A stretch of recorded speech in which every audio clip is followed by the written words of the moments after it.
Hello everybody, I am just popping in for just a second. In the front of our Life Talk, we're actually going to be posting the Life Talk into this video, but after I recorded it, I felt there was something very, very important to bring up that I didn't talk about at that time, which is flattening the curve. This is such an important thing. A lot of people are not fully understanding what it means to flatten the curve or why we have to flatten the curve. In next week's video, I'm going to tell you a tale of two cities and explain why we know it is so vital to flatten the curve. But for today, I just wanted to show you this quick graphic here and just explain very, very briefly what flattening the curve is. So you can see if we are not flattening the curve, if we are just allowing this to carry on at the rate that it would with spreading the infection, it's spreading very, very rapidly, then we will have this line where the rate of infection starts right down here. It goes very quickly up this curve, and then it starts to diminish and eventually die off because a whole lot of people died. A whole lot of people got sick. A whole lot of people recovered, but a whole lot of them didn't. And if we flatten the curve, meaning if we separate ourselves, we're not going out to see other people. We're not going to our families' houses for Easter, which could be very, very hard. We're not going out to church. We're not going out to shop unnecessarily for things. If we do that, if we take all of those measures, instead of having this spike, which is above what the hospitals can manage, then we'll have this slower gradual curve. Yes, a lot of people are still going to get sick. Yes, it is going to take a while to recover from this, but the problem with not flattening the curve, if you want to see it in neon, I have another graph for you there so you can see where we are at. We're above the capacity for our hospitals, and here we're trying to stay as best as we can within the capacity of our hospitals. As you've heard by now, the hospitals in New York are over capacity. They are not able to care for patients in the hospitals. They are triaging people in tents outside in a convention center. They've made it into a makeshift hospital and trying to do everything they can, scrambling as best as they can. At the time that I'm recording this, our Detroit hospitals are nearing their capacity as well. I suspect by the time it airs on Sunday, they will be over capacity as well, because not everybody is listening to flattening the curve, and it's going to keep spreading on top of flattening the curve. People are going to be getting sick. This is going to be continuing. At this point, probably a few of you know somebody that got sick. I know someone who got sick with coronavirus about 10 days ago who is very near and dear to my heart. They're fighting for their lives in the hospital at this time. This is a very, very real thing, and we need to do what we can to slow the progression so our hospitals can have the capacity to care for the patients. This graphic here, I think, illustrates it best. I'm sorry I didn't pay for it yet on Shutterstock. I was kind of in a hurry as I was going. I didn't log in for that. But this graph, thank you Shutterstock, does show pretty much very directly what it means if we don't flatten the curve. We have this jump right up. This is the line where our hospitals can handle it. Anything over that line, those people simply die. They are not able to get the care that they need. We don't have enough ventilators for them. We aren't able to care for them properly in the hospital the way we would like to. They aren't able to be seen, and the capacity just can't hold the demand as much as we want to. As much as our healthcare workers want to save everyone they possibly can, they're relying on you to try to flatten that curve so we can slow the growth of it so it happens over time instead of a huge spike happening all at once. So it's very, very easy. Stay home, wash your hands. If you're sneezing or coughing, do it into your arm or do it into a tissue. Throw the tissue away immediately. Wash your hands immediately. Give yourself a nice hand massage when you're washing your hands, because you want to be washing your hands for 20 to 30 seconds each time with that good soap and water. Feel free to keep using a bunch of lotion too, because that's going to be drying your hands out a lot. So we're all in this together. If you were out amongst a bunch of people, I know that in some cities they are not quarantining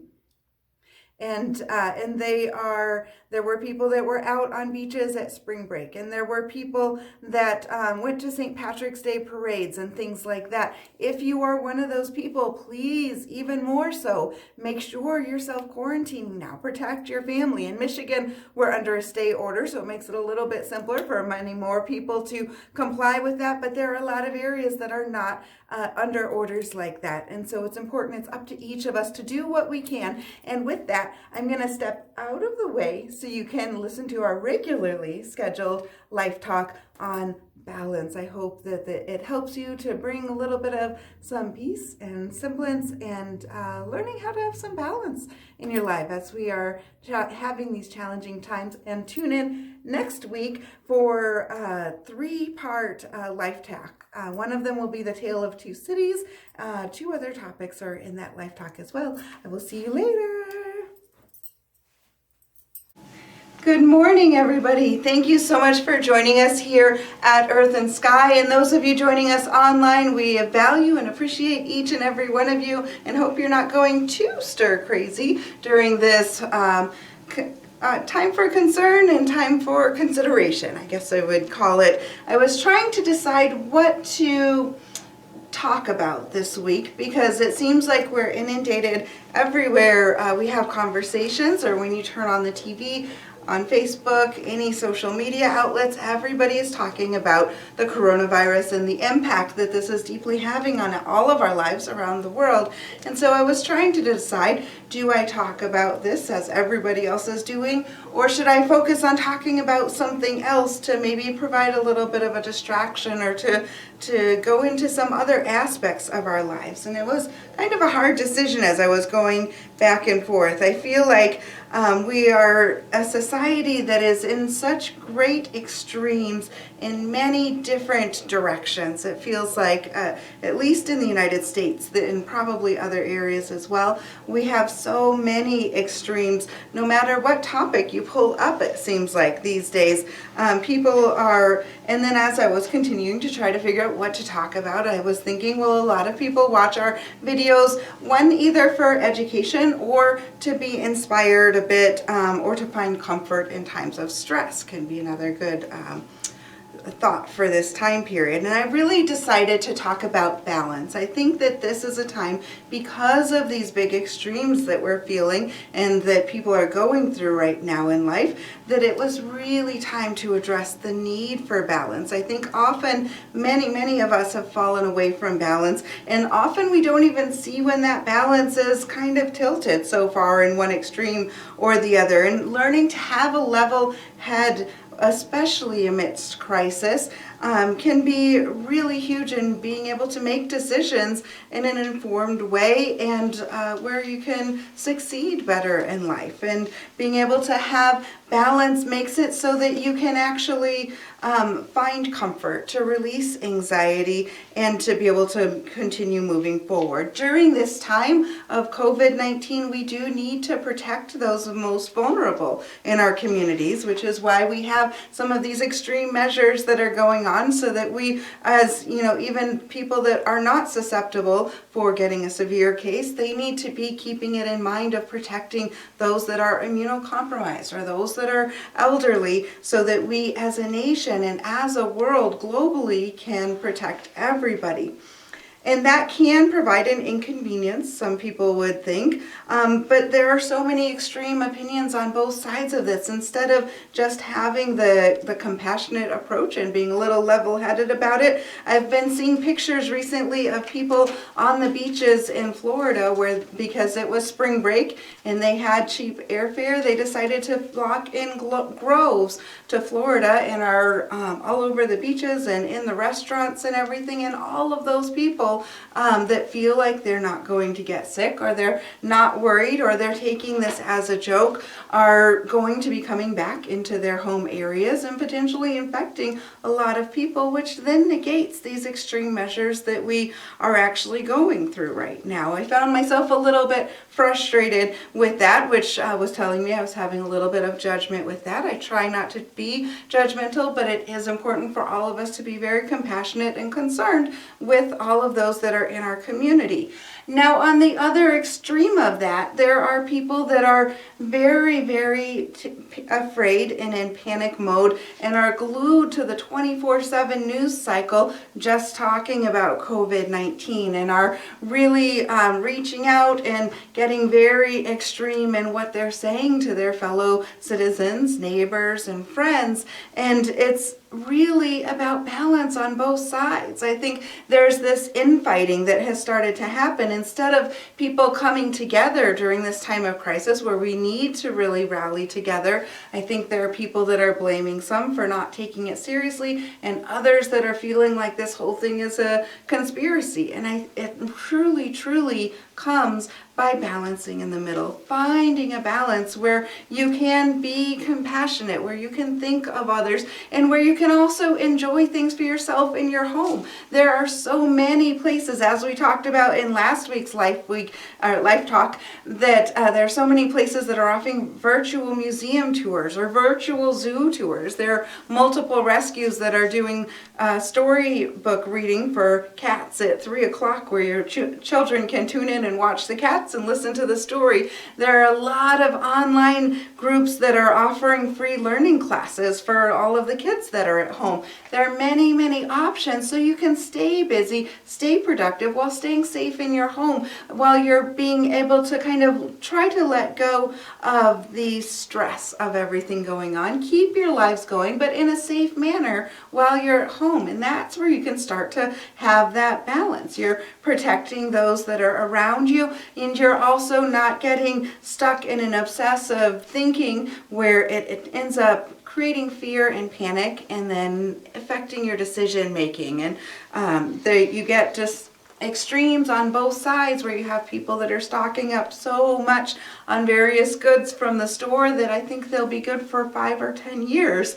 And then you have people that aren't, fellow neighbors and other citizens that can't get any of the basics that they really need to survive and to live. That's what happens when we fall into these huge extremes instead of remembering that we're in this together, remembering the compassion and being considerate by living in balance, finding that happy medium in the middle where we can make it through this the best we can together. There are so many people that have a whole lot of opinions on a whole lot of different things. As I mentioned with COVID-19, there are people being very vocal, not taking it seriously, very vocal, feeling like this is the end of the world and berating those that aren't taking it seriously. Truly, it's about trying to do the best you can and being considerate for other people. Think about your fellow citizens, your neighbor, your family, your friends, those that you want to make it through this well. It takes all of us cooperating and all of us maintaining our mental and emotional health and sanity through the process so that we can come out the best we can with this. And really being considerate when you are having those buying habits in the stores. Our society has lost balance in so many other ways too. Politically, we have really lost a huge sense of balance. I remember growing up that the left and the right side of politics would talk together. They had different opinions, but they would cross party lines. They would have a dialogue. They would be able to discuss the issues, disagree on the issues, make decisions together, and really work for the best of the people, not just their polarized view on either side of that line. I think that's something we have really lost a lot in Washington and on each of the political levels, and that is filtering down into all of us as citizens in a community. I've seen so many times where people are discussing things on a post and they will start to berate each other or even spiraling into name calling and things that really don't have any place in stating what your opinions are. And I think that we are losing touch with knowing that everybody is just trying to reach out for what they feel is best for their families. We all want to protect our families. We all want to have those around us to do well. And we all have different opinions about how to get to that goal. But the beauty of it, one of the great things about America, at least in the past, is that it will will always swing back and forth from one side to the other, and it's that momentum of going back and forth from one side to the other that helps us to always have this central point of balance. It really takes meeting across the lines and being able to discuss differing opinions and still maintaining a friendship afterwards. It really takes that for us to be able to expand our vision, to open our eyes to new ideas, and to be able to find and walk that road of balance, knowing that it's important to keep the ego out of it. Just because you feel very passionately about something doesn't mean you're always right, and that what you believe is right for everybody that you are in contact with. It means that it might be the truth for you, but maybe there's a balance that we can reach when we're talking about things on a larger scale. We can even see this need for balance in other more personal things. There are people that with stress will either overeat quite a bit or undereat quite a bit. I suspect with all of the stress that's going around in the world, there are a lot of people that are falling into either side, anorexia, bulimia, or overeating, because it's a way that we internalize things. If you feel powerless, if you feel like you're not in control of what your environment is and the stresses that are going on, sometimes people will internalize that and go very extreme on either side of that. Neither of those are a way of balance. It's really about finding out how to take care of yourself so you can be healthy. One of the best ways to keep your immune system boosted during all of this is make sure you're eating as healthy as you can. Eat fresh, healthy foods as much as you can. Get the rest that you need. This is not a time for overworking and pushing yourself as hard as you can, because that breaks down the immune system. It's not necessarily a time to be holed up where you're really afraid and terrified in your home either, because that's also going to drop your immune system. It's about finding balance, recognizing, acknowledging where we are right now, and then finding out how to best deal with it, how to live with it, how to keep yourself healthy during the process. Another way that we seem to have lost our way again with balance in our society is with the wealth in our culture. You are getting this greater and greater disparity between the 1% that has such a vast amount of the wealth and the poverty line, which seems to be growing exponentially, and now with this virus is probably growing even farther beyond what we've ever seen, at least in my lifetime. And you're getting this huge, great divide, which is really mirroring what we're seeing in so many ways in our society with losing our way of having balance. And if you can start to figure out how you can recognize we're all in this together. This is not a time to take all of your money out of the stocks or out of your account because you're afraid. This is a time to let things rest. Know that this wave will ride itself out, and know that we're in this together. Make decisions that are considering those that are around you, those neighbors, those friends, those people that are on the other side of the country that you may never even meet. We're still all in this together. Another example I was thinking of where we have lost our way with balance is even some of the simple things, even with our pets sometimes. People in the animal rescue community often have very, very strong, passionate opinions about things. And there are some people that will be very passionate about being cat people, or other people that are passionate about being dog people. And they might feel like they're so different from the other person, but we're all just people. We all want what's best for our animals. There are people that in the animal rescue community that are very passionate about various concepts about how to take care of your pets, or do you get animals tested, or do you get all the pets fixed? And you'll see people again on social media or even talking to each other in person where they've lost the ability to just really communicate and to open up in an honest dialogue and recognize that, well, I have my opinion, and I see and I understand that's the opinion that you have, and it's okay that we disagree with each other. We had a full understanding of each other, and to be able to let it set. Or an even nicer thing sometimes is to recognize that, well, maybe you do have a point that I thought I disagreed with, but now that I've listened to you, I could take that in. It might alter my opinion a little bit. It's amazing when you can really take time to listen to each other and find balance, see where maybe you're not always right about everything you thought you were right about. Maybe there's some gray areas to move back and forth along this line as you figure out how to walk the tightrope, how to find balance, and knowing that all things in life can go into these deep extremes, or you can find ways to have balance. And when you have balance, anxiety decreases, your ability to function increases, your ability to enjoy life increases, because you don't feel like you're walking this tightrope of extremes, and you won't be triggered so much by people and feeling so angry like you just have to tell everybody exactly what you feel because what you feel matters so much to everybody else, but then not listening to them. Find the way to walk the path of balance. There are other things that get impacted by this too, like judgment that seems to be climbing to very new, vast extremes with people as the ego grows, as they feel like their opinion is the right way to go. Recognize, take some time to take stock within yourself and think, figure out, are there ways that maybe you've fallen out of balance? Are there certain things that you've actually become very extreme on? Do a self-inventory and figure out, is it something you've always been extreme on, or is this something that maybe has changed over the last year or two, or maybe even the last few weeks?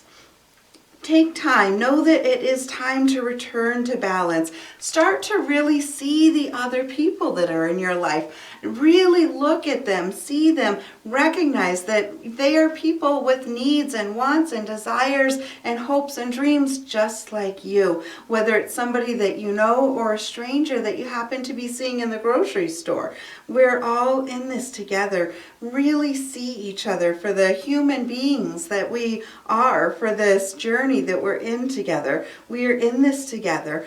Think about, where is your center? When you think about what your opinions are and what you feel very extreme about and what things you feel like you're balanced on, really reflect on figuring out, where is your center? Where is your center line? Where is your tolerance on either side? How tolerant are you with opinions on either side of what makes you uncomfortable, and where are you comfortable? And how can you maybe expand that tolerance a bit to find balance within yourself? Have you unknowingly drifted into an extreme that you didn't realize? Think about what you can do to pull it back if you suddenly realize, oh, I didn't realize. I guess I have been pretty extreme about this. Maybe it was an opinion you've expressed to people, or maybe it's just something you're holding within yourself that you realize you've gone pretty extreme with something. Think about what you can do to pull it back, to find that balance. When you find your way back to balance, you can find your way back to peace. Return to seeing that we are all one. We are all in this together as one world, as one group of people, being able to love and appreciate all life on this planet, all sentient beings, not just people, but the animals too. We're all in this together. See those that are around you, and it might even be if you're still staying in your homes at this point, we're recording this a little bit ahead, then it might be a good time to reach out to some loved ones on the phone and just check in with them. Talk to people, listen to them, listen to what their hopes and dreams and fears and concerns are, and together, when you find balance, we can lift each other up. We can recognize that we will get through this together, and especially if we recognize that we're in this together, we're going to get through this a whole lot better together.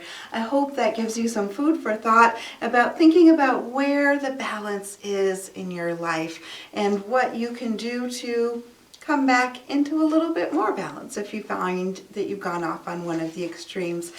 Thank you for joining us here at Earth and Sky for our Life Talk. Have a wonderful week, everybody.